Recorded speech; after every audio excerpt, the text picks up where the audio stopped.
आपण डोशासाठी लागणारी डाळीची चटणी करतो. तर त्याच्यासाठी लागणारं साहित्य: 1 कप डाळ छोट्या कपाने घेतली आहे, कैरी, हिरवी मिरची आणि लसूण, कोथिंबीर. तर आता आपल्याला हे सगळं एका मिक्सरच्या भांड्यात काढून घ्यायचं आहे.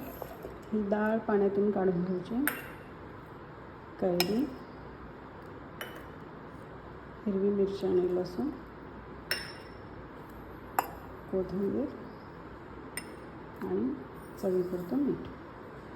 हे सगळं थोडंसं पाणी घालून छान बारीक वाटून घ्यायचं. बघा, चटणी तयार आहे.